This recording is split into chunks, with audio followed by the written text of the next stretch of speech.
સત્યની સાથે જનતાનો અવાજ। આપ જોઈ રહ્યા છો 24 ન્યૂઝ નેટવર્ક। તાજા સમાચાર, ઝડપી અપડેટ અને સચોટ માહિતી 24 ન્યૂઝ નેટવર્ક સમાચાર સૌથી પહેલા। શામળાજી મંદિરમાં સ્વચ્છતા અભિયાન અને મહાઆરતીનું ભવ્ય આયોજન। મંત્રી પીસી બરંડાની ઉપસ્થિતિમાં શ્રમદાન કાર્યક્રમ યોજાયો।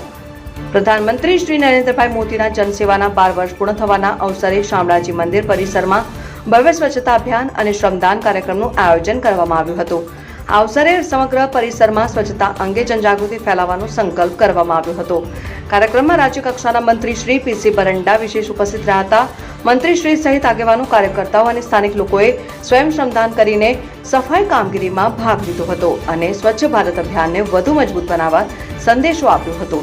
આ પ્રસંગે મંત્રી શ્રી પીસી બરંડાએ જણાવ્યું હતું કે સ્વચ્છતા એ માત્ર અભિયાન નથી, પરંતુ દરેક નાગરિકની સામૂહિક જવાબદારી છે। સ્વચ્છ અને સુંદર પર્યાવરણ માટે દરેક વ્યક્તિએ આગળ આવીને યોગદાન આપવું જોઈએ। તેમણે સ્વચ્છતા થકી સેવા અને જનભાગીદારી થકી વિકાસના સંકલ્પ સાથે સૌને સ્વચ્છ ભારત વિકસિત ભારતના અભિયાનમાં જોડાવા અનુરોધ કર્યો હતો। સ્વચ્છતા અભિયાન પૂર્ણ થયા બાદ શામળાજી મંદિર ખાતે ભગવાન શામળિયાની ભવ્ય મહાઆરતીનું આયોજન કરવામાં આવ્યું હતું, જેમાં મોટી સંખ્યામાં ભક્તો અને અગ્રણીઓ જોડાયા। ભક્તોએ દેશની સુખાકારી અને જનકલ્યાણ માટે પ્રાર્થના કરી હતી। આ સમગ્ર કાર્યક્રમમાં જિલ્લા પંચાયતના પ્રમુખ સભ્યો, તાલુકા પંચાયતના સભ્યો, સ્થાનિક આગેવાનો અને મોટી સંખ્યામાં કાર્યકર્તાઓ ઉપસ્થિત રહ્યા હતા। રિપોર્ટર રસિક પટેલ, શામળાજી।